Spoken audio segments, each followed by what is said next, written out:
Hey, we're gonna talk about this Wilder versus Fury fight, man, and what I thought about the presser, man. Hold on one minute. Talk about this Wilder versus, and I'm gonna talk about what I thought and what I think about the press conference. But give me a couple minutes, man. I'm trying to see if everybody can get up in here first.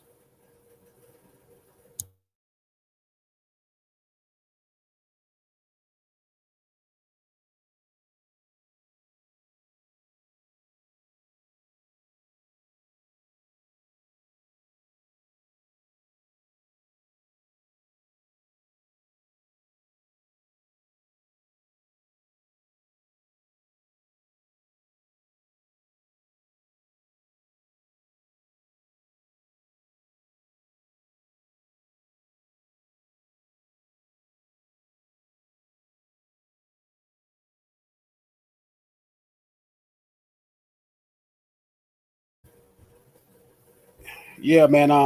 I didn't like the way Wilder presented himself, man, in the press conference. I thought it was. I'm not gonna say it was unprofessional because you can do and approach the press conference how you want to approach the press conference. But it's a level of entertainment. You're not just getting in the ring to fight. We know that's the biggest thing. But it's a thing called what's up, Jess K, man. Hit the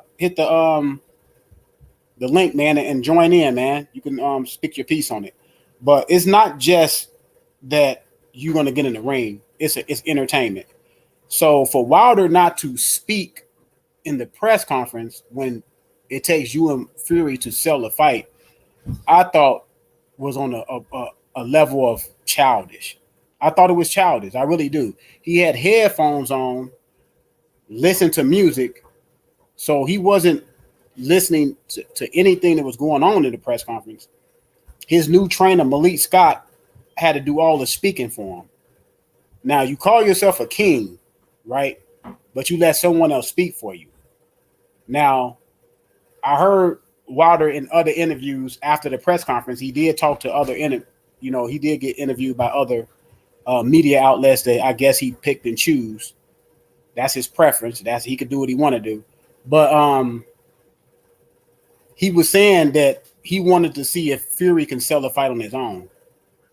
That makes no sense to me, seeing that both of you are going to benefit from the viewership and getting paid versus someone buying a pay-per-view. Now, I'm not going to buy the pay-per-view. I already stated after the second fight, I don't need to. I paid for the second fight. I think I paid for the second and the first fight. I paid for the first fight because it was intriguing. The first fight between these two guys, I wanted to see how the matchup was going to be. I chose Wilder to win the first fight. I didn't think Fury, in my opinion, coming from a 2.5 to 3 year layoff, I didn't see how he was going to win the fight based on his inactivity that long. Now I know he fought two guys in between there, but I didn't think those fights was efficient enough to get ready for a Wilder. I just didn't. So I chose Wilder based on some things that I gathered up from Fury not being, in my opinion, ready. Because I always said, if Fury was Fury coming there, Fury, he's gonna beat Wilder. But I didn't think he was ready then.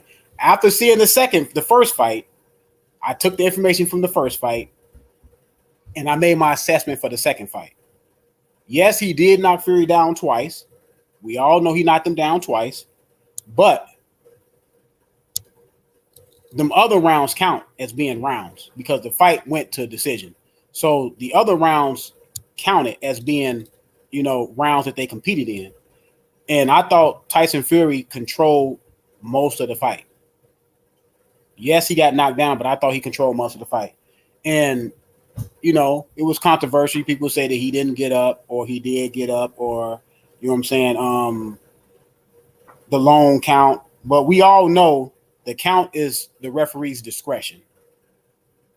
Yes, I have seen referees count faster. I have seen referees count slower. I have seen referees tell you to walk over here, walk over there, wipe off the gloves. We all seen that different referees have a way of dealing with a knockdown. Now, in the end, I have seen people that got knocked down like Fury. I have seen the referee just wave it off. That's why they call it referee discretion. Now, this referee decided to give Fury all the chances in the world, which I seen other referees do that for fighters. Give a fighter all the chances in the world, especially when it's a championship fight, especially when it's a fight of this magnitude. They try to get a fighter every opportunity, right? Because they don't want to be the story. The referee don't want to be the story of the fight, like, oh, you got in the way of me winning or losing. So Jack Reese, I believe that's his name, Jack Reese gave him every opportunity. So Fury got up. Not only did he get up, Wilder couldn't finish him. So that was on Wilder that he couldn't finish him because he was still kind of groggy when he got up. Wilder was getting all wild. What we all say happens when sometimes Wilder can get wild in the ring, and this time it cost him. Because what he should have been doing was going to the body, then going to his head. He probably would have stopped Fury in that first fight, but he didn't. He even admitted that in that first fight, he didn't stick to the game plan. Now that's coming out of his mouth. He the one said he didn't stick to the game plan. I'm gonna call my guy Phil.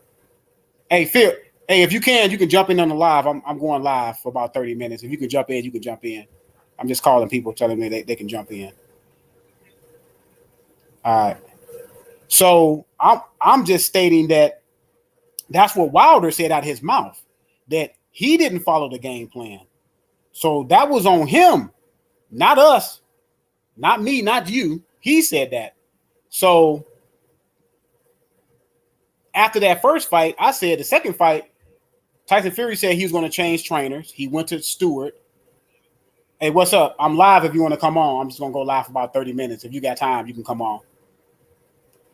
All right. But he got Sugar Hill. He went to get Sugar Hill because he said he wanted to change up. He said that he don't think he can win a decision on America's soil, so he wanted to go for the stoppage. Everybody said that, no, Fury is lying. Fury is not going to go for the stoppage. That's not what Fury does. But I told people that makes sense for you to smother the power. It makes sense for you to go at the power and make the power bag up and see if a guy can knock you out going bagging up. See if a guy can deal with you bagging up. At least at that time, Wilder has not been on his back foot. No one really pushed Wilder on his back foot. Everyone has up until that point was cautious. Even Tyson Fury in the first fight was cautious of Wilder's power and giving it a lot of respect that it rightfully deserved because he was knocking everybody out. He got the highest knockout percentage in boxing history. So due respect. So people were respecting him. So people said, okay, let me see if I can outbox him. Let me see if I can stay out long range or stay out of the way of the power. But Wilder is so long and so sudden, his power, he can hit you from standing across the ring because his arms are so long. You know what I'm saying? When he come forward, he can take up so much space. So he did that. So Fury said, okay, I'm gonna bag you up and see if you can knock me out that way. I'm gonna make an adjustment. What Wilder should have made. But what Wilder was saying up to the buildup of the second fight was, I have to be right for 1 second. That's what he was saying. He said, I have to be right for 1 second. And no one, in my opinion, can last 12 rounds with me, and all I have to be right is 1 second. Now, to me, I thought he was diminishing what he can do in the ring because I have seen Wilder use a functional jab before. I seen it in the Stavern fight. He used a functional jab, being that he used the jab to control the fight. He controlled that fight with that jab. It went the distance, but he controlled the fight with the jab. And then, I started seeing Wilder gradually go away from jabbing and just looking for the right hand. And everybody knows that Wilder wants to hit you with the right hand. And a lot of times he telegraphs the right hand. Arthur Spilker was the only guy I seen him really get a good counter punch. And that's when he knocked Arthur Spilker out going backwards a little bit. I seen him when he was bagging up to the corner. Arthur Spilker came up in there a little while and Wilder countered him, which was a nice punch and put Arthur Spilker down for a long time. Everybody thought he was really, really hurt.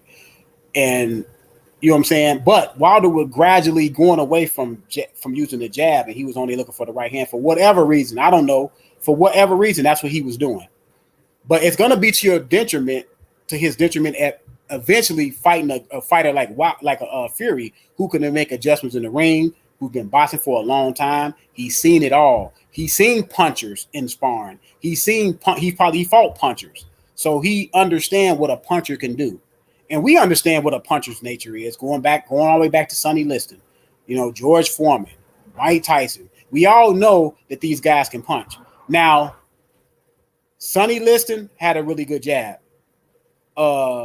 I don't know if a young Foreman was known for his jab, but Foreman was a little bit more well-rounded than Wilder. I know Mike Tyson was more well-rounded than Wilder. So when you think of a power puncher, a guy that can punch, we all know eventually you're gonna get in the ring with someone who you can't get out of there.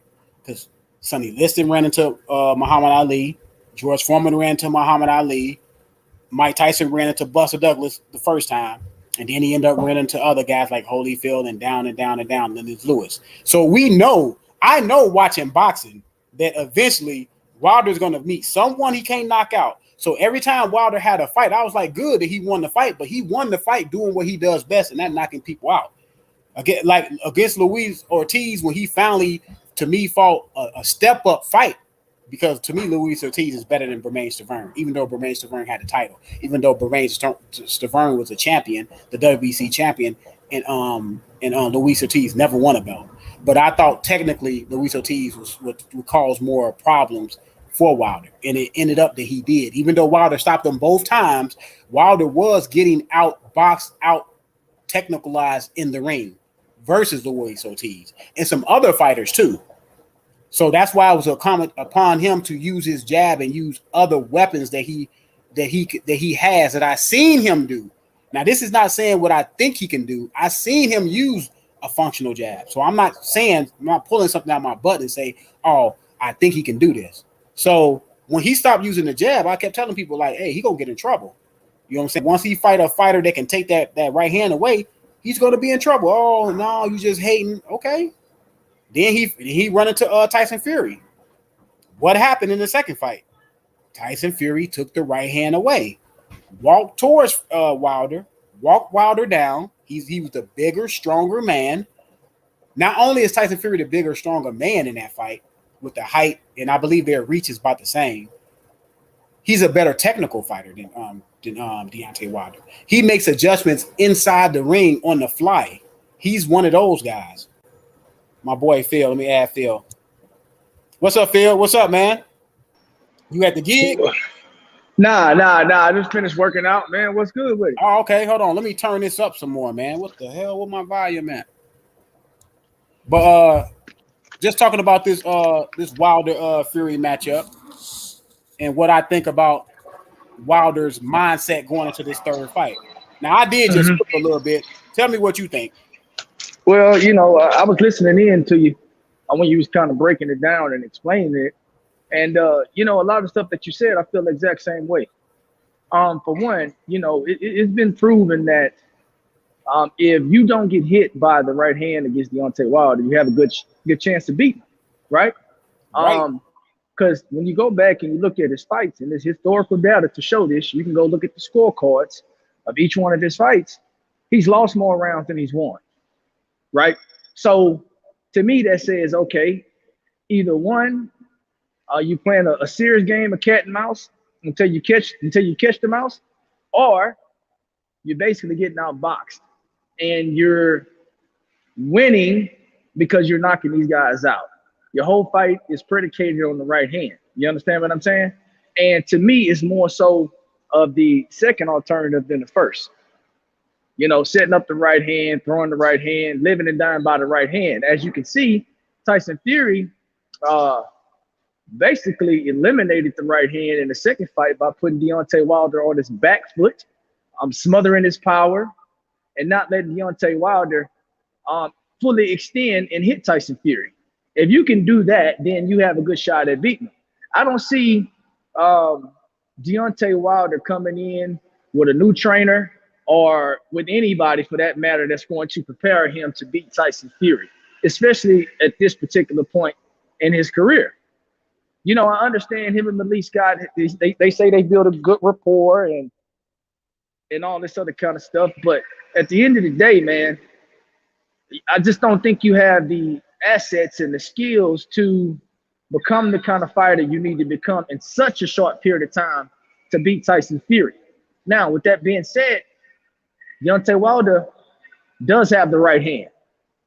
So you can say what you want to say about him, but the right hand is absolutely 110% deadly. Okay. As you mentioned his knockout ratio earlier. It's no denying that right there, right? The biggest knock on him has been his boxing skills for the longest, you know. And for me, how serious have you been taking your craft to know that this is something that you have been needing to work on, but you just kept on putting it on the back burner because you kept winning? Now that you almost 50 fights in and you've taken a devastating loss by stoppage, now you want to come to the revisit the drawing board and work on your boxing skills with a new trainer, somebody that's not proven, that doesn't have any pedigree as far as building a champion up, somebody who was a mediocre heavyweight, somebody that you stopped and Tyson Fury beat up in sparring. So look, man, this is the deal right here, man. Deontay Wilder always has a puncher's chance. I'd never take that away from him because that's proven. It's always been proven that he has a puncher's chance. That's why the guy knockout streak was so serious. But with that being said, I think he's going to go to decision this time around because I think it'll have a lot more to do with him defensively and just being cautious versus being the traditional Deontay Wilder that we have seen up until this point. Yeah, man. See, like I was trying to break it down. Look, and I know a lot of people say, well, he got a new trainer. Tyson Fury was able to get a new trainer and make changes. Why can't Deontay Wilder do it? Now, I'm going to explain it like this. Me and you, we've been around the ring. We sparred. We had fights or whatever. See, I understand that Tyson Fury, Sugar Hill had way more to work with Tyson Fury because what he was doing with Tyson Fury, to me, is a quicker way of, making adjustments. Was he took a technical fighter and just said, look, man, sit on your punches a little bit more so we can generate more power. To me, it's easier to take a technical fighter and tell him to do that and learn that in the short term than taking a guy that only punches and turn him technical. Because what happens is when you try to turn a puncher technical, to me, it's because it's so many things technical that has to go into it that it's not enough time to turn a puncher and say, okay, man, we need to be technical so then we can deliver our power being technical. Because it's to me, it's too many nuances. That's why it's hard to be a technical fighter, because technical fighter means you're really good at a lot of different things as far as jabbing, throwing your hook, combinations, fighting on the inside, learning how to jab from different angles, double jab, triple jab. You know what I'm saying? Stepping right, stepping left. It's just so many things that you have to teach a power puncher to change him more into a technical fighter and say, okay, our power is going to be secondary. Because a puncher, his mindset is to get you out of there. And once he gets into the fight, into the fire, he's going to revert quicker back to his nature, which is trying to punch you out of there. And I believe that Deontay Wilder, to me, what Malik Scott, I don't know how Malik Scott is training him, but Malik Scott need to tell him just to use his jab more and jab to the body. I think that's the only adjustment that he can get through Wilder that Wilder may can use through the sustainable of the fight. Because we all know, we all seen Deontay Wilder use his jab and be really good at using his jab. It's just that he started becoming more of a headhunter because he started believing in the hype of his power, rightfully so, because he has the power. But we all know punchers get in trouble eventually. Now, like I was breaking it down, Sonny Liston had a really good jab. So Sonny Liston was more well-rounded than Wilder. I think him and George Foreman was probably on the same level, even though I think George Foreman maybe was slightly more well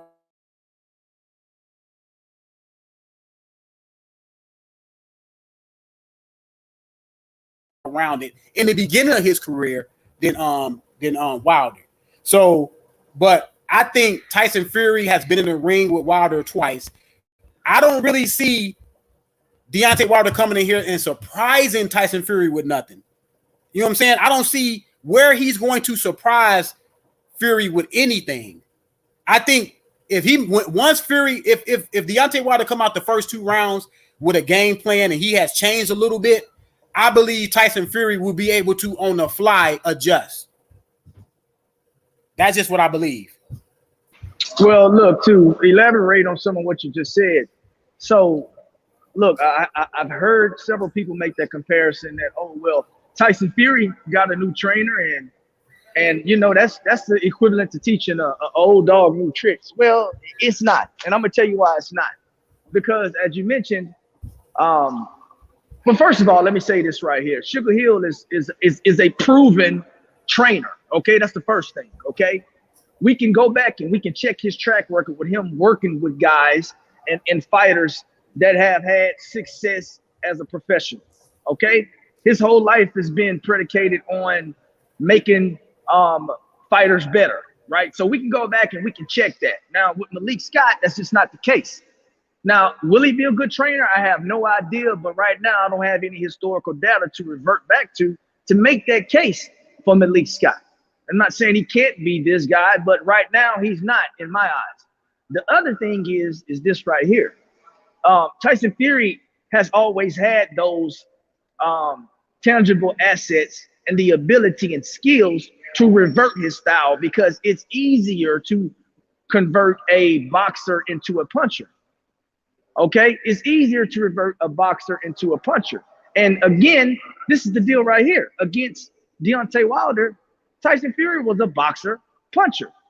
Okay, instead of Deontay Wilder, I would consider him a puncher. You understand what I'm saying? And exclusively a puncher. So when I go back and I look at their skill sets, look, a guy that's already pretty technical, that has good footwork, is going to learn how to deliver a shot with pinpoint accuracy and adapt to a new style that's going to complement his power or as much power as he can muster up versus a guy that's always been just knocking shit over. And now we got to teach you how to pivot, how to jab, how to go to the body, how to fight inside. See, it's too many different things you have to teach a puncher like Deontay Wilder that you don't have to do in reverse teach Tyson Fury. Because once you are already a technical fighter, it's not hard for somebody to come in and teach you how to throw punches that accumulate more power, put yourself in position to get the maximum amount of power out of you can with your shots. So it's not the same thing, you know. And I hear people making that comparison, and to me, it's just ridiculous. Now let me say this right here. I picked Fury the first 2 fights, and I'm gonna be honest with you. Every time Deontay Wilder goes in with the guy that I think boxes better than him, okay, I pick the boxer because I've already seen that if you can evade this guy's right hand, you can beat him. You can beat him. Luis Ortiz had some success against him. The only thing Luis Ortiz didn't do that Tyson Fury did was when Luis Ortiz attacked Deontay Wilder, he'd throw his shots and he was leery of the right hand, so he'd get out of there. See, Tyson Fury didn't do that. He threw his shots and he pushed Deontay Wilder backwards. And that was the key.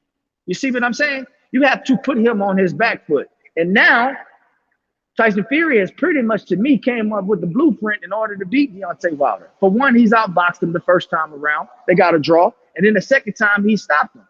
So he can go into this fight and beat Deontay Wilder whichever way he decides. Either he wants to box him, or either he wants to punch his lights out, or want to do a combination of both. I just think because he's figured him out, I think it'll be extremely hard for Deontay Wilder to climb that mountain. And if he does, all praises to him, man. You know, that'll be a crazy success story for the brother. That'll be a crazy success story for Malik Scott to start off his career with a guy like Deontay Wilder and revert him into a guy that could come back from a loss like he did against Tyson Fury. It's no hate right here, man. I'm just telling you guys what it is that I see in both of these guys. And right now, we can point to the data and we can see that Deontay Wilder is not a very good boxer. And we can point to the data and see that he's lost over half of the rounds to Tyson Fury. This is the reason why I picked him in the first place. And this is the reason why I'm picking him again in this third fight. But if Deontay Wilder wins, man, I'll be happy for him and I'll be proud of the brother. Yeah, man. So see, I'm not. See, a lot of people believe that you're not picking Tyson, you're not picking Wilder. So you going against the brother. My thing is this: when I look at boxing, I can't look at boxing and say I'm just going to root for the brother. Or I'm just going to root for the Mexican. No, I look at boxing and I look at the two fighters. I don't care what color you are, what nationality you are. I'm looking to see who has the best hands, who can beat who. Because yes, I can hope that somebody gonna win, but my head will tell me that this guy is gonna beat that guy that I hope they win. So I'm going with my head, not who I hope, because who I hope to win, I keep that to myself. You know what I'm saying? I keep that to myself. But when I'm breaking down fights and breaking down boxing in my head, I can't just take away all the information that I know, that I have accumulated, all the knowledge, and say, well, I hope I want this guy to win. And I don't care if he don't have the better jab. I don't care if he had the better power. I don't care I just want him to win. But when I look at these two fighters, there's enough information out there for you to say, okay, logically, Tyson Fury is going to win this fight, this third fight. Because this is why I tell people, this is not unlike MMA. Boxing is nothing like MMA. See, in MMA, a guy can fight 2 times, and in a third fight, you don't know who's going to win because there's so many things you can do in MMA. You can say, well, I'm going to leg kick him this time, or I'm going to elbow him this time, or I'm going to get him up to the fence this time, or I'm going to try to choke him out this time. So it's so many dynamics that you can go through in MMA to make an adjustment. In boxing, there are very few adjustments you can make. You know that, my guy, Big Tex. You know that there's so many. It's not too many things you can do in boxing to make an adjustment. So, but it helps if you're a technical fighter first, then a puncher first. Because like what you just said, a technical fighter has so many tentacles that he can run off of. A puncher, his mentality is just to get you out of there. And usually if he don't get you out of there, he gets frustrated and he end up either. I told people before Wilder and Joshua lost, I said, yes, these guys are knocking people out. But I said, if you look out through boxing history, when a puncher gets beat, he usually gets stopped. He usually gets stopped because he's in the ring, for one, a guy that he can't get rid of. 2, the guy has a better technical advantage over him. 3, he gets frustrated and he starts getting wild. 4, the technical fighter takes advantage of all the wild mistakes that you make and he ends up stopping you. You know what I'm saying? So when Tyson Fury said he was going to stop it, I believed him. I said, yes, it makes sense for you to smother the power, walk towards the power. People are like, no, that's stupid to walk towards the dude. If you ever been, see, that's why I know a lot of people have not been in the ring. If you ever been in the ring, it's best that you make the guy go backwards to take the blunt off the force. Now, if a guy can still hurt you going backwards, tip your cap off to him. You can't beat him anyway. You know what I'm saying? But most guys cannot punch going backwards. You know no, that's a fact, man. You know, again, man, look, this is the way that when I've been in the gym, the way I've trained, I trained with Timothy Knight. Look, man, he always told me and instilled in me that, hey, look, we're going to focus on fundamentals because in those later rounds or when you're tired, that's what you're going to have to lean back on is your fundamentals and your technical ability, right? Minimizing those mistakes, not being wild, making sure that you have muscle memory when it's time to throw your jab and your hooks and making sure your foot placement is right. Look, all these things really go into being a good fighter that people don't realize. So, yeah, man, look, man, it's not rocket science, man. It's not rocket science. As my man B-Talk just mentioned, you can go back and you can look at it, man. Punchers normally get stopped. You know what I'm saying? Big time punchers, when they lose, they normally get stopped because in those later rounds when they're tired, they're throwing wild shots trying to get the guy out of there, and they make silly mistakes because they don't have those fundamentals instilled in them. But at the same time, you know, you can develop these skills over time. I just don't think it's enough time for Deontay Wilder at this point, especially him being in his mid-30s and probably has maybe 4 or 5 fights left. That's just my opinion. Yeah, man. So see, this is what I think about the press. This is what I think about the presser. And I kind of figured something like this was going to happen. See, in the first 2 press conferences, Wilder tried to go word for word with Fury. We know this is Fury game. Fury loves to talk. And one thing about Fury is, I'm not saying Wilder is not smart, but Wilder doesn't have the comeback, the straight comebacks like Fury has. You know what I'm saying? Fury can go banter to banter with you, banter for banter, and not even get angry. After a while, Wilder gets angry at the banter. So the third fight, and I knew how the second fight ended. I was like, so I'm very interested to see in this press conference. Is Wilder gonna start talking about, because Wilder had all this stuff about what he said that Fury did. Fury cheated, the gloves, the drink was spiked, the suit was heavy, whether he said it or not. And all this other stuff. He cracked my face consistent with an egg weight in the glove. I thought he was going to come on there, and I'm like, okay, this is a good chance for you to say what you want to say to Fury, because you got him face to face. You got him right here in front of the whole world. You can go to this man and say, hey, I think you cheated. I think you cheated. I think you had an egg weight in your gloves. I had a doctor x-ray, and he said it's consistent with something blunt force that I got hit with. I thought he was going to bring all that stuff out. No. He came in there and put headphones. Now, he made his open remark statement, said he out for blood and all that. But he put the headphones on and just sat there and let his new trainer speak for him. Now, you're supposed to be a king. I thought a king is supposed to confront his adversary. And I thought the king is the one that set the mood, set the tone. He let Malik Scott set the tone, and Malik Scott got embarrassed. He said he the one brought up, oh yeah, you bust my eardrum too. I'm like, what? Yeah, look, man. Let me address Mr. Gino in the comment section, if you don't mind. You cool with that, V-Talk? Yeah, go ahead, man. Go ahead. Okay, he said, Gino said, come on, man. Come on now, man. Tyson Fury is not a knockout artist at all. So what happened last fight was very fishy. I mean, is it though? Is it very fishy? I don't think it's very fishy. Because for one, it's not like we hadn't seen Deontay Wilder get hurt before. I mean, nobody's really tested this guy's chin. I don't understand how it's fishy when a guy hits Deontay Wilder, knocks him down with a body shot, knocks him out with a temple shot. So, I mean, what's fishy about that? He really didn't stop Deontay Wilder. The towel got thrown in. So, to me, it's not fishy. It says more about Tyson Fury having the ability to work on his skill set, and Deontay Wilder not going into the fight prepared for Fury to put him on the back foot.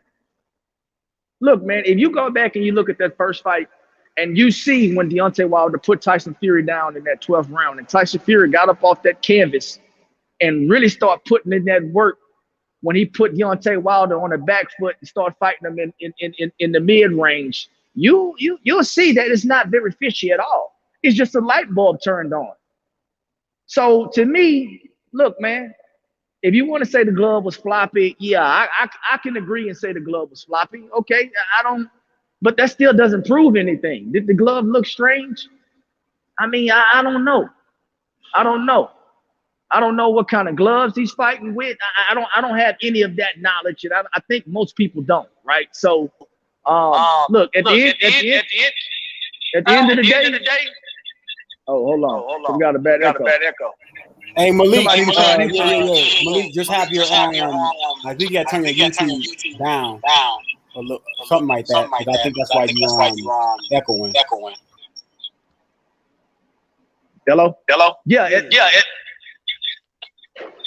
Somebody got to turn YouTube off the background. Yeah, I'm on mute right now. So Yeah. So look, all right, at the end cool. of the day, man, when I think about whether this looks fishy or not, to me it doesn't look fishy at all, man. He just figured Deontay Wilder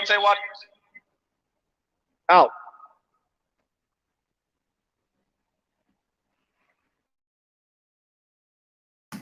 Yo, yo, can you fellas hear me? Yeah, I can hear you. Go Yeah. ahead. Okay. Somebody, I guess somebody got the Yeah, I think YouTube. Malik he still got his Well, YouTube. you can hit the, you can hit the mute button, right? B talk. Like you can hit the person's mute button. Yeah, I hit the mute button. Okay, cool. Go ahead, Phil. Yeah, go ahead. Yeah, nah. So to me, man, it doesn't look fishy at all, man. So hey, look, man, that's part of the problem, man. You know, cats online on YouTube, in people's chats talking about it looks strange, it looks fishy. Man, look, I'm gonna tell you what it looked like. It looked like Deontay Wilder got his ass whooped. Looked like Deontay Wilder couldn't land a fucking shot, excuse my language, on Tyson Fury. It looked like Tyson Fury put Deontay Wilder on the back foot and his corner saved his life. That's what it looked like to me. The only thing fishy would have been if they would have let that man get in there and die. I'd have said, man, why they let Tyson Fury kill this fool? Now that's fishy. You know what I'm saying? That would have looked fishy. But hey, look, man, this is part of the problem why Deontay Wilder doesn't think he needs to work on his skill set at the end of the day. I think he need to work on more than his skill set. He need to put some weight on. He's too small. You know what I'm saying? He's small. He need to get into super heavyweight status. That's how I feel. He's too small right now. You heard what the dude said in the post conference? He going up to 300 pounds. You feel me? Because he was at 270 and he was owning Deontay Wilder. Wilder need to put on some more weight. His Hey, legs is too no, small. I respect what you said, Malik, but I'm gonna tell you something about how boxing works because I used to fight and I understand weight and functional weight going up and down and adding weight. See, it's easy for you to say he need to put on weight, but when you say that he need to put on weight, now that's new weight that he's gonna go into the ring with. He never fought with that new weight, so you don't know how your muscles gonna react. You don't know how your reflexes gonna react. You don't know how nothing's going to react. Your elastic that's acid, a fact. You know what I'm saying? Your elastic acid, you don't know how none of that's going to react. So you have to be careful when you say a fighter needs to add on weight. Deontay Wilder doesn't need to add on weight. His problem is technical. It doesn't nothing have to do with because he can knock out a cow. So it's not the weight. What it is technical. He needs to use his jab. Okay, let me let you in on a little something that what I'm feeling, what I think. All right. So check this out, right? All right. Why is it, if that's the case, why is it heavyweight and light heavyweight? You have to keep in consideration weight and you look at the facts. You know what I'm saying? For instance, Nassim Rockman, when he went in there to fight the dude from London, what's his name? What's the dude from Lewis? When he went in the Lennox Lewis, he was heavy, put on more weight, he was heavier. So you seen Lennox Lewis running from him? When Lewis ran from him, he clocked him, boom, knocked him the fuck out. Okay, but look at his bone density though. Look at his bone density. Yeah, his bone density is way higher than Wilder's. Yes, Wilder's is a slender basketball type body. Right, yeah, exactly. But see, you got to keep in mind when you getting in a ring with a dude that's 270, 290. Let me tell you something. You could say, yo, well, with a woo woo woo, but when they leaning that weight on you, they got that weight, they cornering you up, they leaning on you, and they punching you in your fucking head. They leaning. I used to box my damn self. They leaning on you. So if you 220, 230, something like that, nigga got you by 50 or 60 pounds. And he's taller than you. You know what I'm saying? He's not used to fighting nobody like that. So sometimes you got to end up. Like his upper extremities is good, but his lower extremities is not right. He need to get, I'm telling you, he need to get legs. Okay, but it takes you a little while to get those legs to where you want them legs to be. You know what I'm saying? Right, you're not but you gotta work on them in one fight. That's a fact. Now. But look, check this out. He had 18 months. Listen, he had 18 But see, it's ways to keep guys from leaning on you too. It's ways to keep guys from leaning on you. That's why I said it's technical with Deontay Wilder. It's not the weight because the man is big enough and heavy enough and strong enough and punching power enough to knock out anybody. This is true. Heavyweight. And you know what? The first fight he had, they jerked him because he knocked the nigga out 2 times. No. See, Malik, I can't live in that world with you because you know why? Because it's up to the referee's discretion. I didn't see referees when case in point. I didn't see referees when somebody hit the ground like Tyson Fury come over to the guy and just wave it off, right? I'm pretty sure you've seen that, right? Yeah, I've seen that. Okay, but I have seen referees give a fighter every chance in the world to do what he got to do as far as getting up, getting himself together, because at that level, at the championship level, they try to get the fighters a lot of chances. You know what I'm saying? They try to get them out because they don't want to be the story. They don't want to be like, oh, man, I get it. I totally get it on that level. I based on what you did in the ring. You ain't give me a chance to fight. You know what I'm saying? So he gave Tyson Fury that little bit of a window, which I don't think it was egregious. I have seen slower counts than that. So I didn't think it was egregious. Well, let me say this. Let me add this in here. Nobody ever talks about the second fight when Fury knocked Wilder down the first time, right? The one that was behind the ear. He actually knocked him down again after that, but the ref gave the champ Wilder a break. Right. See, really, Wilder got knocked down 3 times in that fight, but only one counted as a knockdown. We also seen, for instance, we just talking about referee, and just to spread it around a little bit. Devin Haney just fought this past weekend, and the referee that was in there was so different, man. This man was talking about watch your feet the whole time, and he missed 2 knockdowns that Devin Haney could have been credited with. Shakur. Yeah, Shakur. I'm sorry. I'm thinking about the week before. My bad. You're right. Shakur, and everybody's getting on Shakur's case. Shakur had 2 unaccounted for knockdowns that could have made the fight appear to be a little bit more action-packed, because if you get those knockdowns and you spread those knockdowns out, that makes it look a little bit more dominant than just getting a 1 knockdown count and then everybody saying it's a boring fight. The kid actually had a good performance if the referee wasn't focused on their goddamn feet. So the referees are always going to be a factor within the game of boxing and all of sports. The key factor is Wilder in boxing, in all sports, there's a remedy to every fucking action that you can commit in boxing. There's a remedy for a guy that is big, then they go with the speed kills method. There is a remedy for a guy that is fast, you use timing. Okay? There is a remedy for a guy who starts fast. There is a remedy for a guy who finishes strong. You know what I'm saying? There's remedies for everything. So weights and all that stuff, it matters if you allow it to matter. But when you're around here knocking everybody out, it did not matter. Remember? Everybody was saying, I don't think Deontay Wilder's that technical. I don't think he's that technical. It didn't matter because the end result was he was brutally knocking people out. And and you know what? He got brutally knocked the fuck out the last time. So brutally knocked the fuck out. But you know what it was? They had a game plan. You know what I'm saying? And then honestly, I'm gonna be honest with you. Honestly, I feel that he needs a better coaching situation. That situation that Wilder needs to get a hold of his career.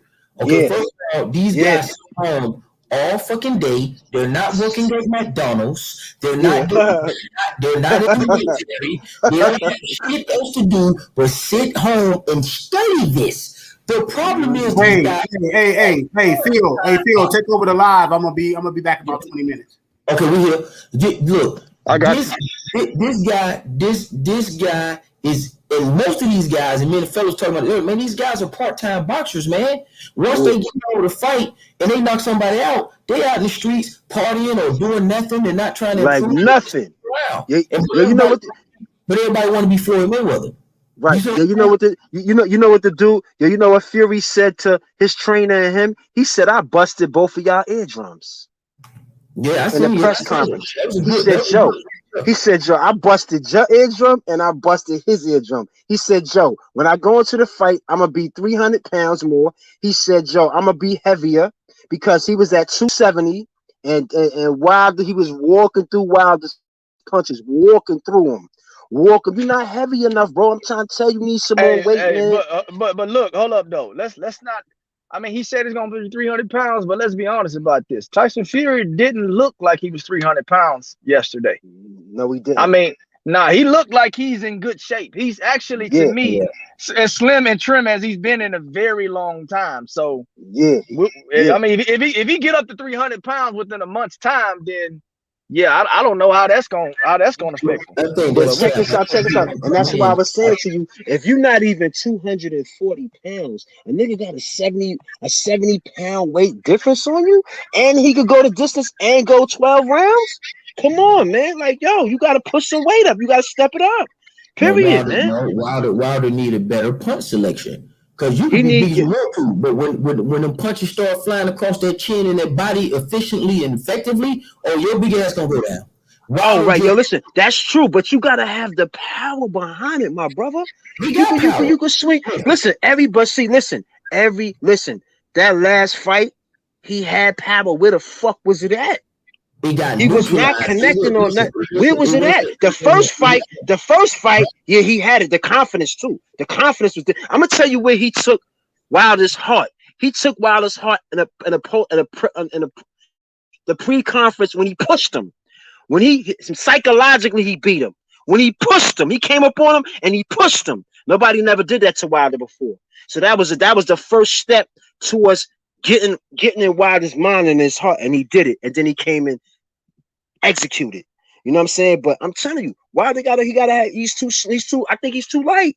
He's too light in his ass. I don't care what nobody say. You 6'6", you supposed to be. You can hold 240, 250 pounds. That's not a problem. I'm 6'5". I can hold 240, no problem. Run with it, everything, push-ups, everything. You just gotta condition yourself.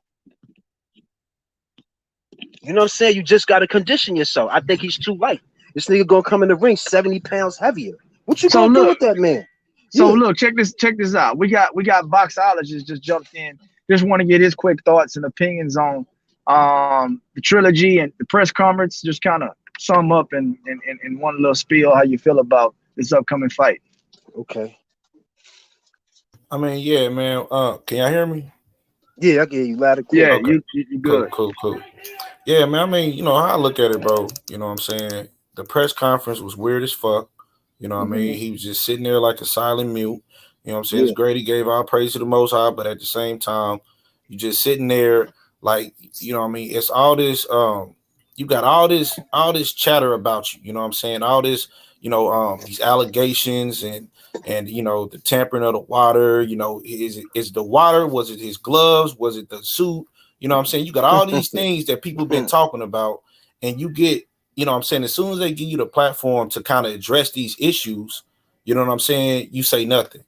And then you let your trainer talk, and it's like it seemed like it was kind of disrespectful because it seemed like he kind of threw his trainer out there. I mean, I don't think, you know what I'm saying, Malik Scott was looking to talk as much as he did, you know what I'm saying? But you know, to try to make their team not look like some damn fools, you know what I'm saying, you making him speak and answer questions, all this shit. You know what I'm saying? What they should have did was they should have took Tyson Fury advice and related all the Wilder questions to him so it could be more entertaining so I can get a good laugh. You know what I'm saying? Right. Yeah, but he was definitely clowning. He was clowning Wilder. Yeah, he was, bro. He was. And my God.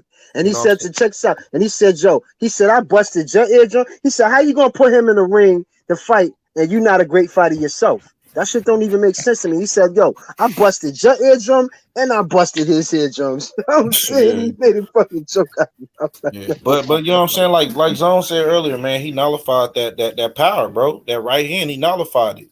And you know what I'm saying? Is if you take away that from Wilder, man, he's got nothing. He's got nothing. You know what I'm saying? Until we see that, you know what I'm saying? Until we see that, you know what I'm saying, what he do in this fight and see if Malik Scott made some major changes with him, which I highly doubt because, I mean, when you get this late into your career, bro, you kind of stuck in your ways a little bit. You know what I'm saying? So that's why Duke said to him, you could teach him all that other shit, but when we get in the ring, he going to revert back to the same shit. He was saying that shit. You know what I'm saying?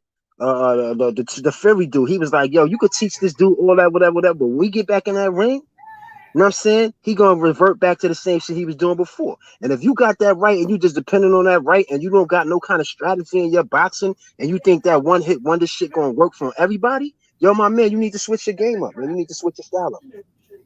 Nah, Yeah. for So what? real. So boxologist, what do you think about the idea of Deontay Wilder putting on extra weight to go into the Tyson Fury fight?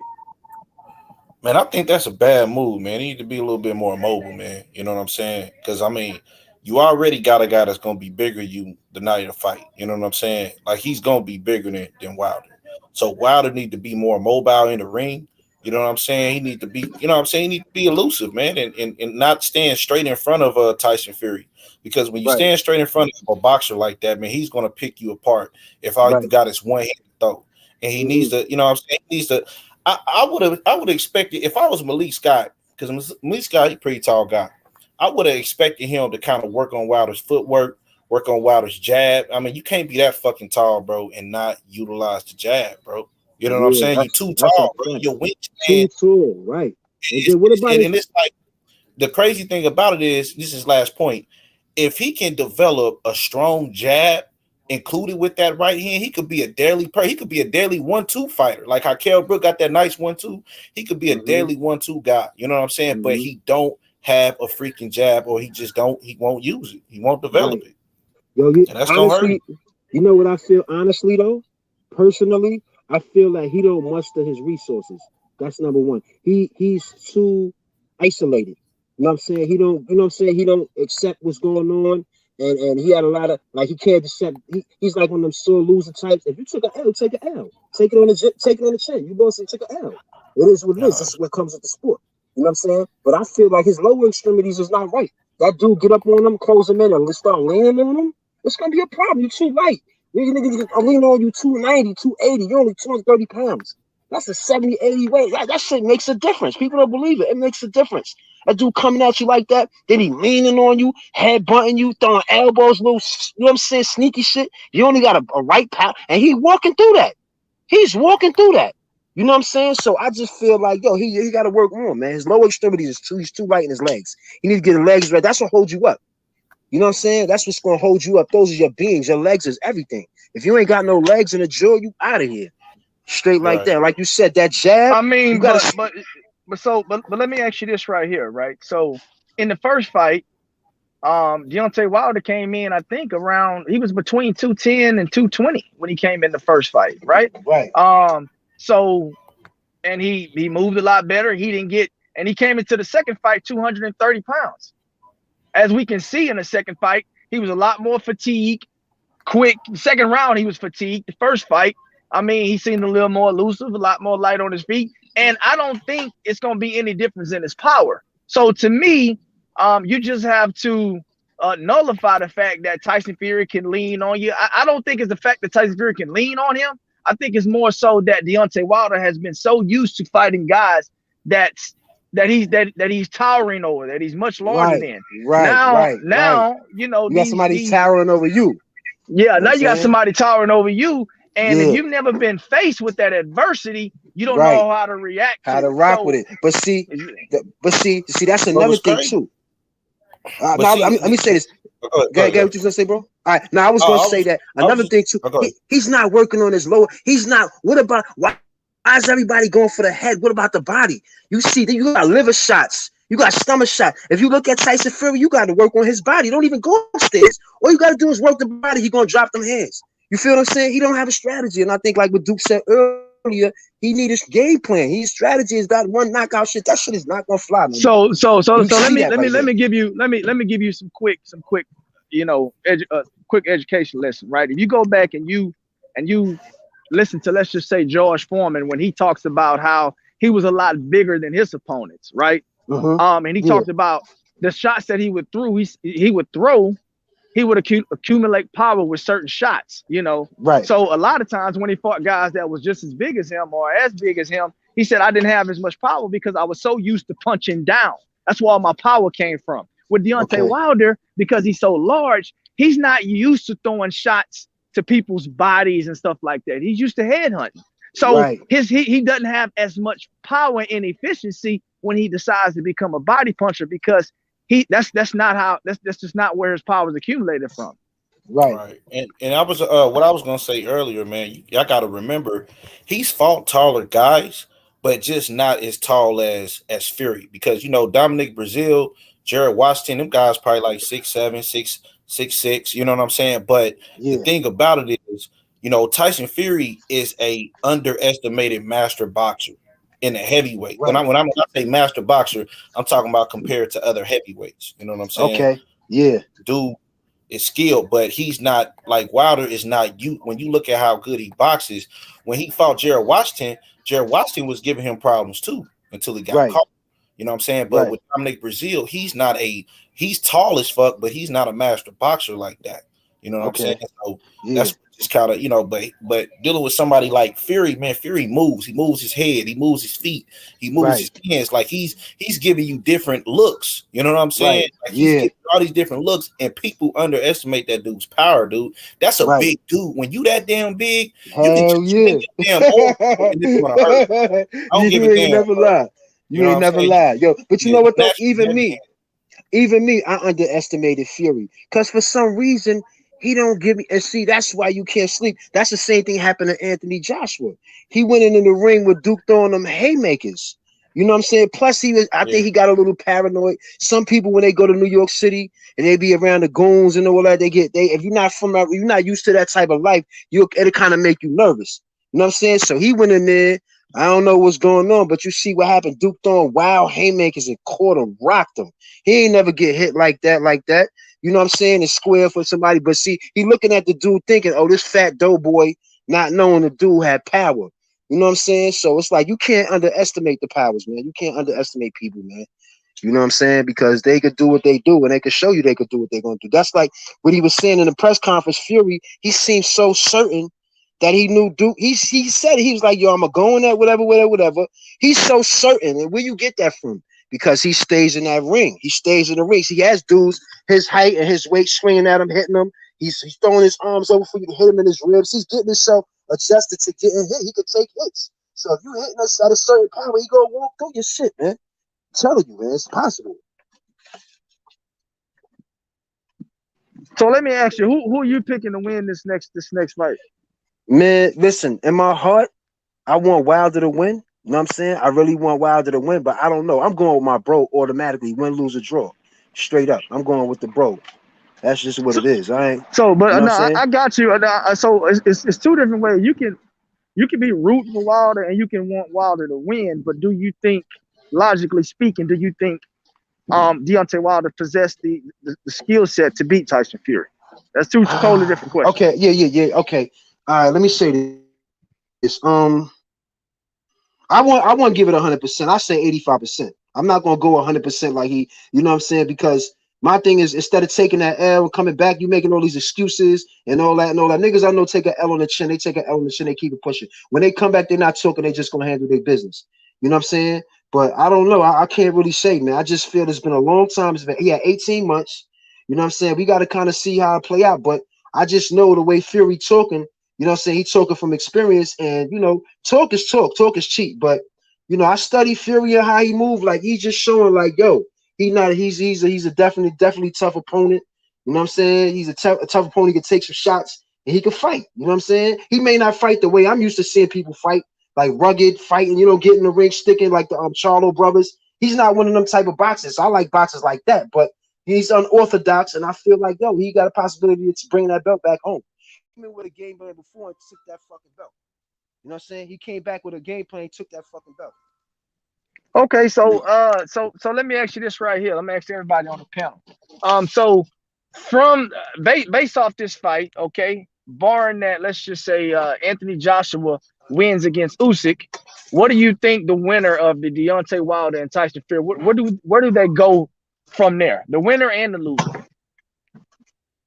Well, I think for this first of to be honest with you, I'm not really a big fan of Anthony Joshua after he put on his last display. He was knocking dudes out. It's like him and Wilder lost their confidence. I don't know.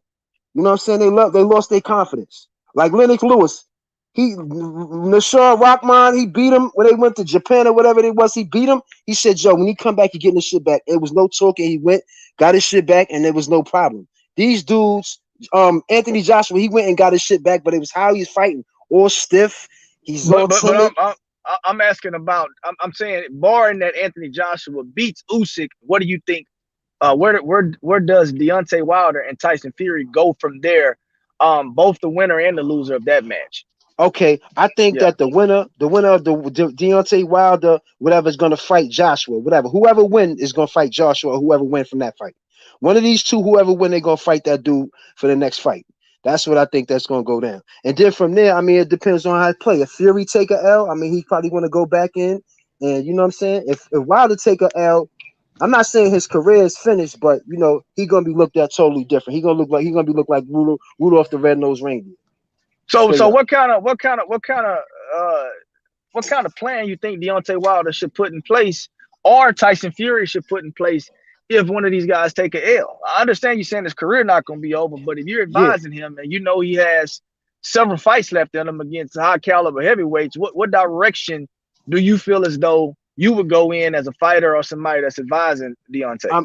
I mean, yeah, I'm gonna tell him like this, man. I would basically train him, you know what I'm saying, the best of my ability. First of all, if I was him, I would have started rocking with Foreman. I would have rocked with some of the people out in the Mayweather, whatever. I'd have rocked with a little bit of everybody, you know what I'm saying, to get some style. Because you just lost to this dude, so now you got time on your hands. You know, you so big headed that you can't conform. You know what I'm saying? The whole thing is taking the L and learning how to reinvent yourself. You know what I'm saying? Come back bigger, better, and stronger than ever. That's what you should do. So he's looking kind of good when he's doing the shit on highlights and all that. But like Duke said, I don't know what he's gonna do when you get in the ring and all that shit. You know what I'm saying? So, but my thing is this: I just feel like, yo, he's doing the best he can right now, but I think he could do better. I think he could do better who he put on the squad. You know what I'm saying? Okay. Just him picking his best friend to train him. I don't think that was a good idea. Okay. I don't think that All was right. a good idea. So Box Dollars, the same question to you. What you think, my brother? Man, like my heart wants Wilder to win. You know what I'm Yeah, saying? Like, just yeah, that's the brother. You know what I'm saying? But if I'm just looking at my boxing IQ knowledge, I'm just what I'm saying, looking at the fights. When you look at the first fight, you examine that. Yeah, Wilder knocked him down. He knocked everybody down. He got power like that. But at the same time, who was winning most of the rounds? You know what I'm saying? The first fight, Wilder was clearly being outboxed. The only thing that saved him to a draw was that he knocked the dude down. So going into the second fight, he continued to get outboxed. And then not only that, but the dude ended up, what I'm saying, figuring him out even better to where he was knocking him down, stopping him. You know what I'm saying? I mean, knocked him down, outboxed him, and stopped him. So the third fight, I mean, if Wilder gets better, we got to remember Fury get better too. And then on the strength that Fury didn't beat the dude already, he probably already is full of confidence. You know what I'm saying? That's another thing we got to take into consideration, man. That dude is full of confidence right now. He just beat this dude. You know what I'm saying? So, like, man, if I beat him once, I know I probably can beat him again. You know what I'm saying? Like, and I believe him. You know what I mean? Like, I hate to say it, but shit, hey, it is what it is, man. I'm not. I don't have a dog in the fight. You know what I'm saying? The first fight I bet money on Wilder to win. I bet money. You know what I'm saying? And I lost. I broke even one because it was a draw, and then I lost on the knockout. But at the same time, it's like, hey, you know what I'm saying? I'm going with the eye test, bro. The dude, he's just a better fighter. Sometimes people don't want to admit a person is just a better fighter because, another guy's their favorite fighter or another guy's, you know what I'm saying? But, I mean, bro, I call spades a spade, man. The dude is just a better fighter, bro. Just overall. It is what it is. You know what I'm saying? So Nothing so personal. so so where does the winner and loser go after this fight? Shit. I mean, obviously, all roads lead to undisputed, man, for Tyson Fury. You know what I'm saying? I believe they already had the deal done. You know what I'm saying? They could have you know what I'm saying? They could have got it. You know what I'm saying? They could have. They was about to have it. I mean, I mean, that fight was about to happen, man. So, you know what I'm saying? Wilder blocked that shit. You know what I'm saying? But that's what I'm waiting on. You know what I'm yeah. saying? That's some shit. So what What about else? what about the loser? Either if Deontay Wilder loses, obviously you're saying Fury is gonna get the AJ fight, right? He's going for undisputed. What about if Wilder wins? What does Wilder go? I mean, Wilder. I mean, if Wilder win, I would like to see him. Relook at the Joshua fight, but ain't no guarantee that'll happen. I don't know, man. Maybe the best thing I can see happen for Wilder is say Joshua decide he don't want to take the Usyk fight. They strip him. You know what I'm saying? Then he fight Usyk and become unified, you know, by beating Usyk. It's the only thing I could think happened. Mhm. Personally, Yeah. Well, hold on for a personally, I second. feel like Well, hold on for a second. whoever win, they Hold gonna on, fight hold on, hold on, Joshua. hold on. Let me get my speech, man. Yeah. So, Let Coach K. yeah, it's more than one person on here.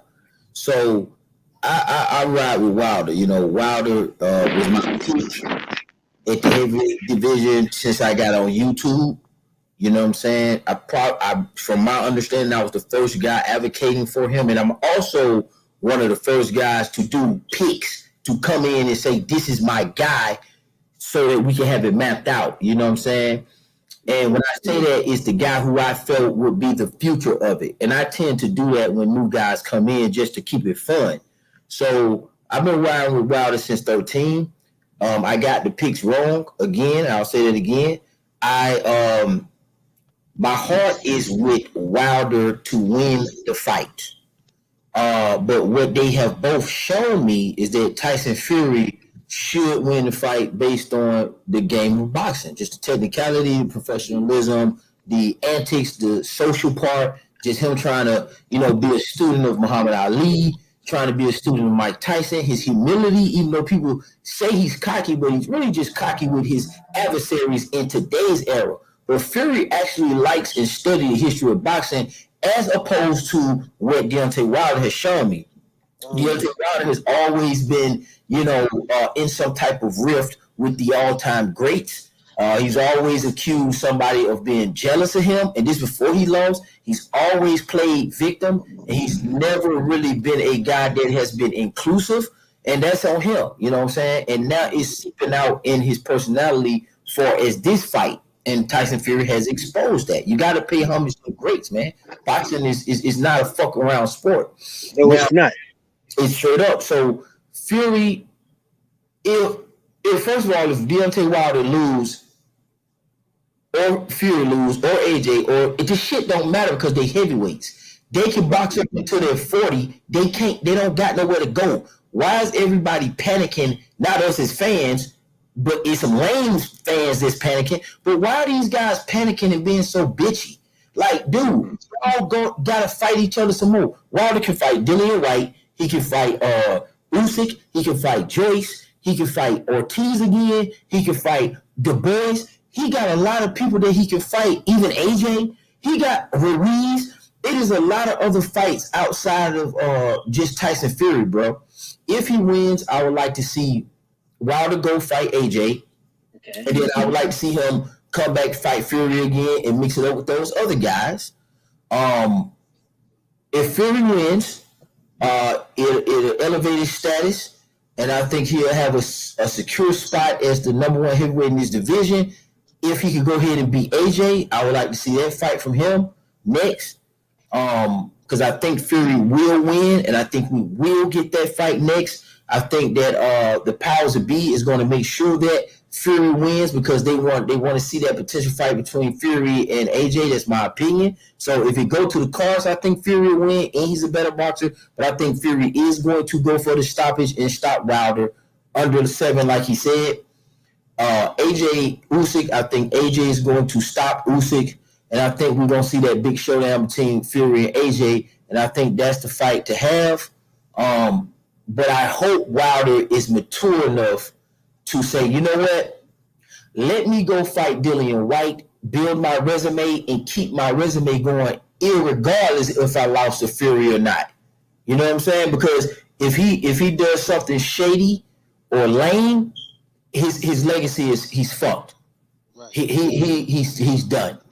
I agree with you. I agree. It's a lot of work out there for either one of these guys if they take a loss. And this is the thing that's so disappointing about a lot of these guys on YouTube and a lot of these guys talking about this upcoming fight, that they think it's a death sentence if Deontay Wilder goes in there and loses. I don't think so, man. There's still a lot of good heavyweights that he can get into the ring with and crawl his way back up into the ranks and prove that, hey, you know what? I may have lost to Tyson Fury twice, but at the same time, I'm still one of the best heavyweights in the world. So give me Dillian White, give me Andy Ruiz.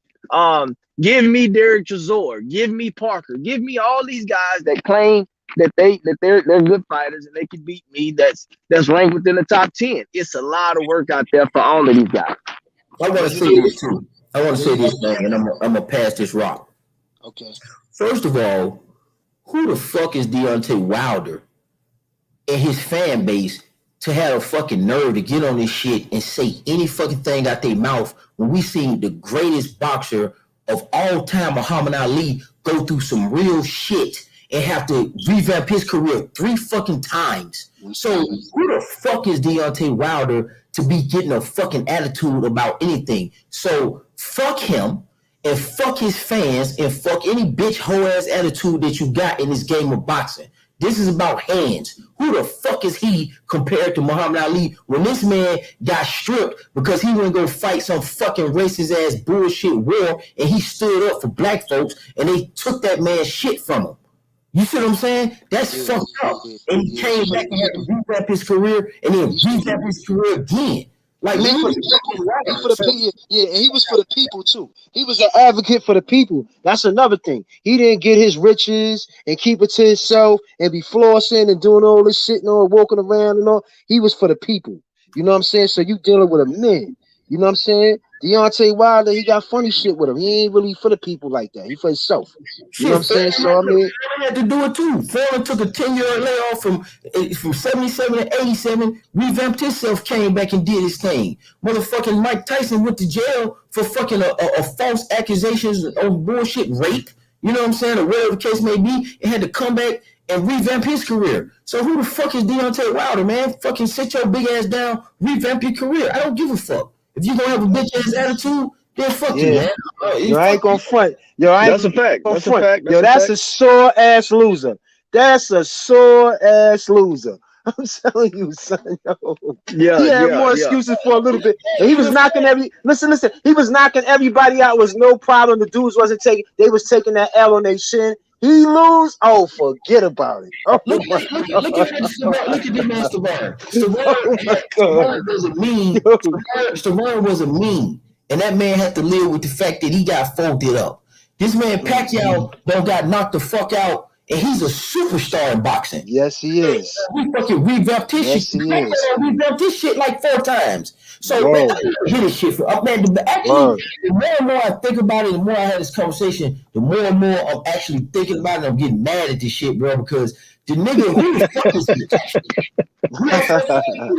Fred Mayweather had hand injuries all his fucking career at 130, bro. This nigga was literally missing a goddamn knuckle damn near out of his hand. And this man revamped his career. He had to retire because Oscar De La Hoya was on some fuck shit. This man had to accept everything. This man, Oscar De La Hoya, everybody has had to take her haircut and fucking revamp their career that is great. Who the fuck is he? Canelo took his L. He took an L early and cried. Yep.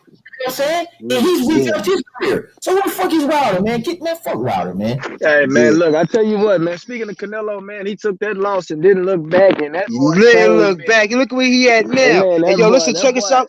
Man, that boy is official. What? Canelo? Oh, nah, you ain't. Yo, you know who want to fuck with him? I want to see one of the Charlo boys. But like you said, they got to get used to having that weight on him. Because Canelo is a problem. You're not beating him like that, boy. You crazy? Canelo is a problem. Right now. Canelo. I want to see. I want to see. Everybody.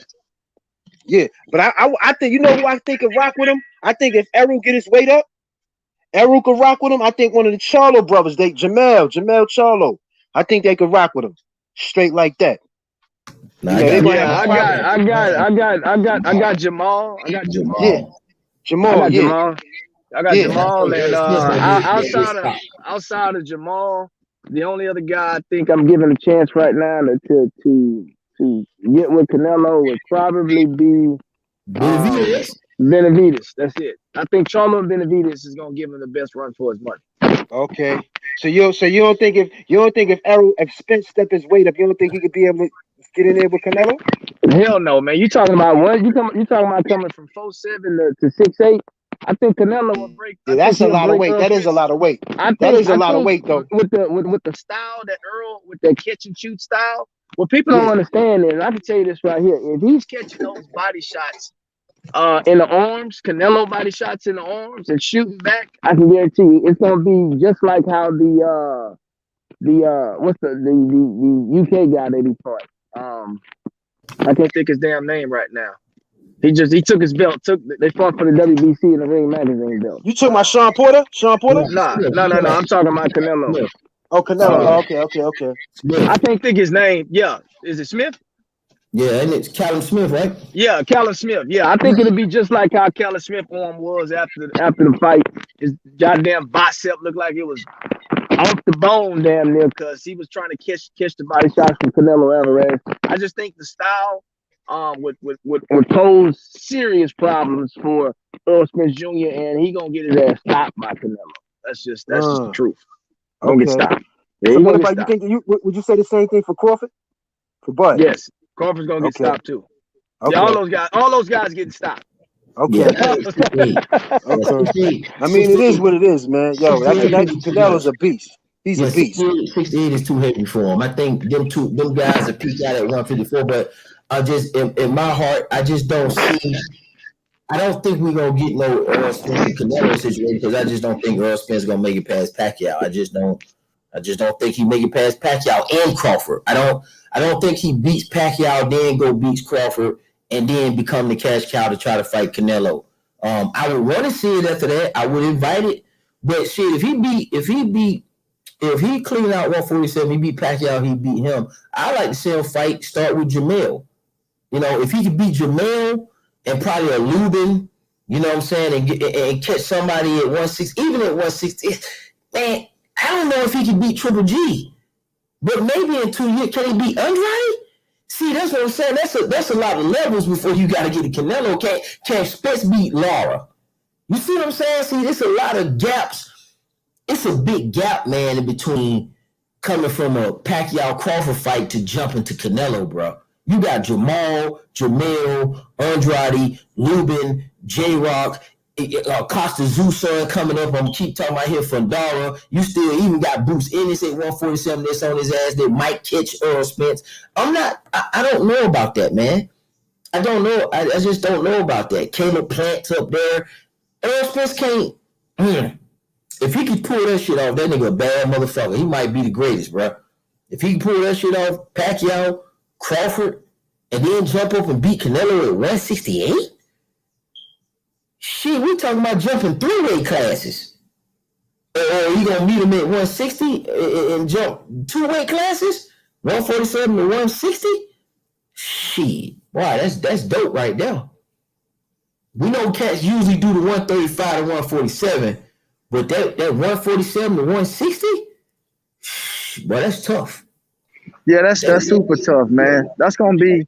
I don't see him making a. Now maybe if those guys were to meet at 160, possibly, but at 68, Canelo stopping. He's stopping everything. He's stopping everything that ain't already there, or that's at a weight class either above him or below him. That's just the truth. Right. And Earl Spence. See, here's the thing, man. Earl Spence will be tailor-made for them guys because, Earl Spence ain't trying to really, he ain't really trying to move backwards like that. Let's keep it a buck. He trying to really come in and bust your shit up and get you the fuck up out of there. I think that starts to diminish a little bit when you talking about Nick going up to 154, he go up to 160. Like, can you really see a walking Triple G down? Can you see this man walking Daniel Jacobs down? Benavidez? Plant? Man, I don't know about that one, man. I don't know about that one.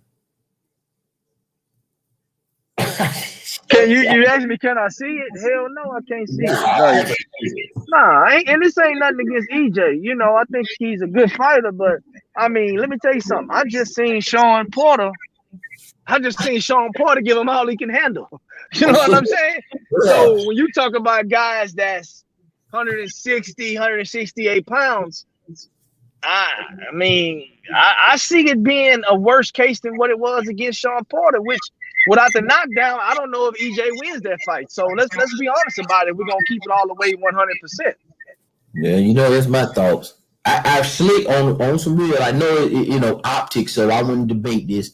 If you really score the fight, you could really come out with a, if you just score each round, you know what I'm saying, and keep it 100, just score each round, you might come out with a winning card for Porter. And considering the fact that see, a lot of niggas do this slick shit right here, man. See, I scored the card in real time. I didn't know nobody was gonna get knocked down. So I didn't anticipate it to then come on here and say, all right, see, Spence. See, I like to get niggas in live in HD in real time to score the card so niggas can't adjust their card after and then post the video and lie like they said the person won. Because what happens is I scored it for Sean Porter. I had an 8-4 for Sean Porter. But I know, niggas ain't gonna accept it with a close fight like that and a knockdown at the back end of the fight. That's a bad little look. Now if Earl Spence would have put him down in round 1, then you might kind of have had a case. But Porter really was putting that technical work on that boy, man, to be honest with you. But that knockdown saved his ass, in my opinion.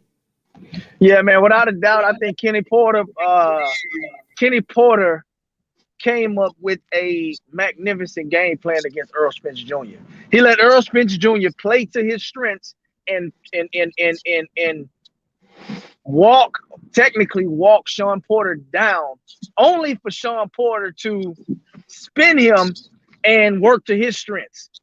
So while he's walking him down, Earl Spence Jr. is thinking that, okay, hey, I'm walking this guy down, I'm playing to my strengths, but essentially Porter's letting him do this and turning him and then putting that work in which a manner that suits Sean Porter, got him up against the ropes, that rough and rugged style, and the game plan was executed to perfection. The only thing that got Sean Porter dropped was him being in the middle of the ring, trying to execute the same kind of rough and rugged game plan, and Earl Spence Jr. was just a better boxer, and he caught him on the end on Sean Porter's part versus Kenny Porter, because Kenny Porter came up with a fucking great game plan, and Sean Porter executed it to efficiency all the way up until the knockdown. But unfortunately, you can't get knocked down in fights like that. So kudos to those guys. All I can tell you is this right here: the blueprint is there to beat Earl Spence Jr. You just need a fighter that's gonna get in there and have the ability to execute it.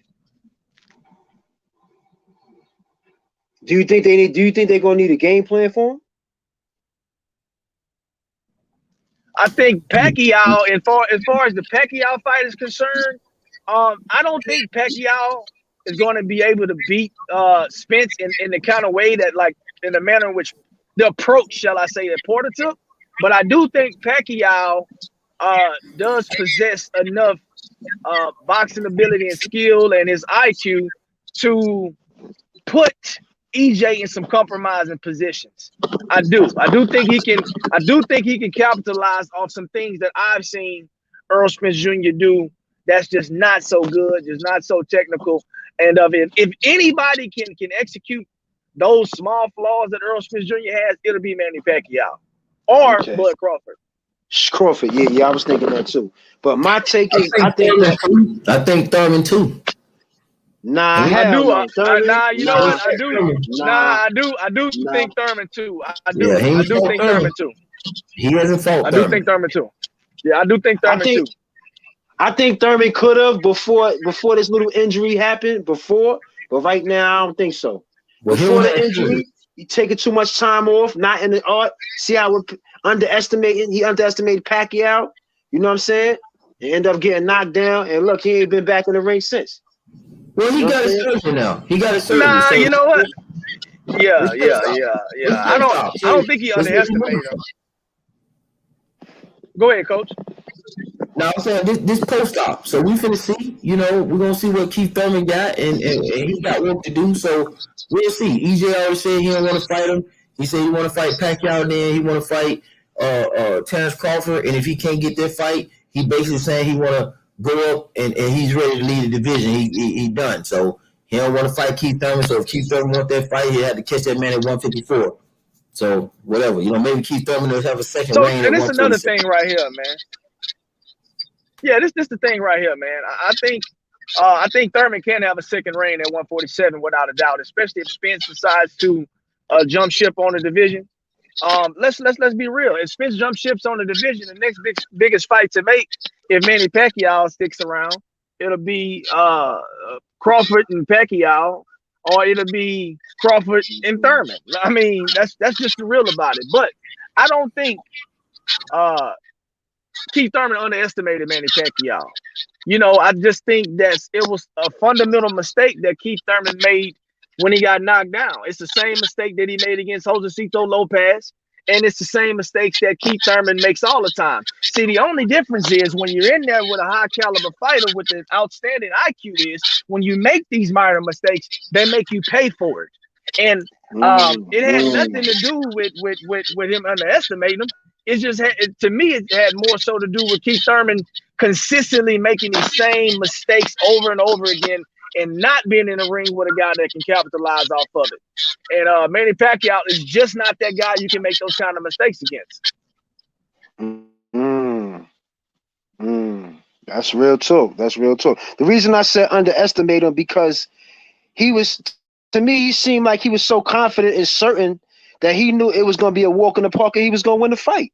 That was the energy that I was picking up from him. You know what I'm saying? He just went in there thinking it was going to be some 1-2 type deal and he was going to be over with.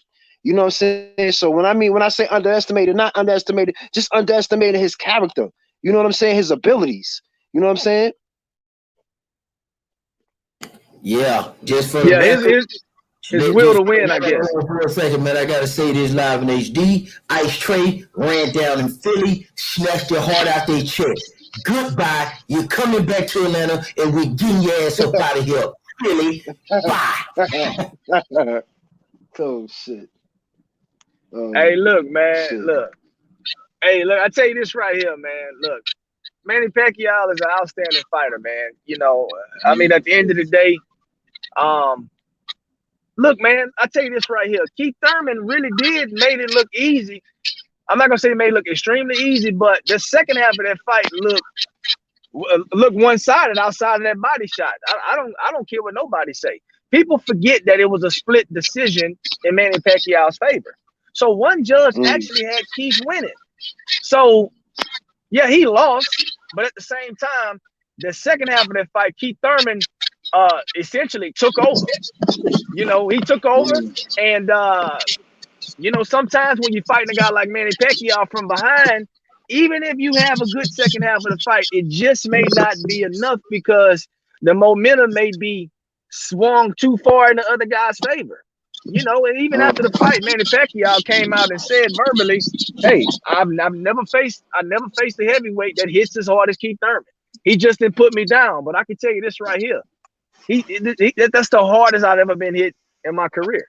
And we know, and we seen what Marquez did to him, right? So there you go. That's real shit. That's real shit. But I don't know, for some reason, I think that I think Spence is gonna beat Crawford, and I think he's gonna beat Pacquiao. That's just how I see it. Well, it'd be a good look for Texas, so yeah, because he's determined. He's determined to unify that belt. And Bud done talk so much trash. He really, like he said, after Pacquiao, Bud is next, and I believe him. Well, I mean, they all talking big shit. So yeah, I mean, you know what I'm saying? That just is what it is. They all talking big shit. I mean, a lot of times it's very rare when you come across a fighter like a Andre Ward that really don't really say too much. He might say a little slick shit here and there, but for the most part, he lets his boxing ability speak for him. These guys like Crawford and this could be a reason why Andre Ward didn't really make the money he was supposed to make to the back end of his career. He really had to establish that he was one of the best fighters. These guys talking that big shit, man. That all plays a factor in their purses and everything because people want to come out and see who this motherfucker is talking about. He gonna split this man wig the fuck open, right? So, look, man, both these guys talking big shit. Crawford saying, "Hey, man, I don't need Spence. Like, I'm already a Hall of Fame guy. I've already been undisputed. If I don't get the Spence fight, I don't give a fuck. You know what I'm saying? So what? You know, he say, man, I think Spence need me more than I need him, right? So, look, these guys are going back and forth about the fight, man. The only way to resolve this shit is for these two, 1 and 2, however you want to put them, to get in the ring and duke this shit out. You know, because, you know, talk is cheap until you can back that shit up. And as far as I'm concerned, you know, we still don't know who the best motherfucker in the division is. And that's the fact, for real.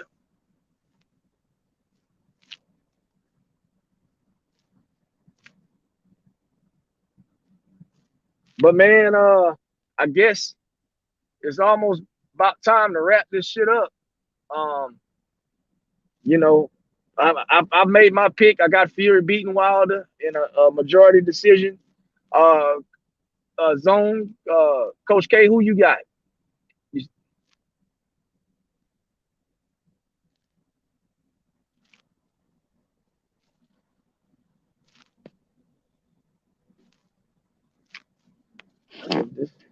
Hello?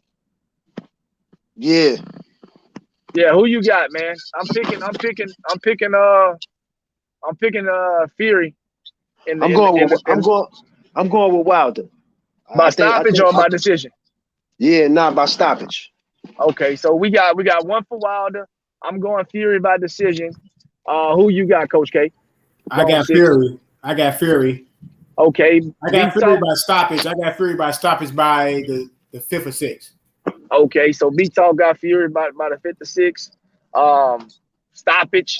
And I think Zone said earlier he got Fury stopping Wilder again. So yeah, I mean that's the thoughts on that, man. That's the thoughts on the who we got winning the fight. Hey, thank y'all for holding it down, man. The baby woke back up, so I had to get off. Yeah. Oh no, it's all good, man. You know, we chopping it up, talking that big boxing shit. We switched it up a little bit, went to Spence and Bud, and we talked about Thurman, Pacquiao, you know, all that good shit, man. So we appreciate you having us on here, B-Talk. Hey, look, man, check this out, man. I'm gonna be dropping a video real soon right here, man. Going live in HD. Probably gonna have B-Talk on there. Probably gonna have Coach K Zone 6 on there, some other guys. It's gonna be my coming out party, man. My show is called The Fix with Phil Walker, man. So we gonna talk that big shit, man. So if y'all want to check me out, man, like I said, it's gonna be called The Fix, and I'll drop my channel in the link if B-Talk let me. Okay, that's what's up. Yeah, I got one more thing to say before you go. Y'all really wish that dude Travell Mazion would have never died. Word. I know y'all probably never heard of him, but he was an up-and-coming boxer from Texas, but he wasn't no joke. You know what I'm saying? Thank y'all for coming through. Hey, I'm gonna get Malik. I know I still got you in my messenger. So when I drop some more, get ready to get back live. I hit you up. All right, cool, no problem. I'm here, bro. I'm here, bro. Be a mainstay on the panel because you know we don't just talk about boxing. We talk about everything, man. That's what's up. That's what's up. Definitely with it, man. All right, y'all. All right, y'all. Be safe, man. Have a good night. All right, y'all too.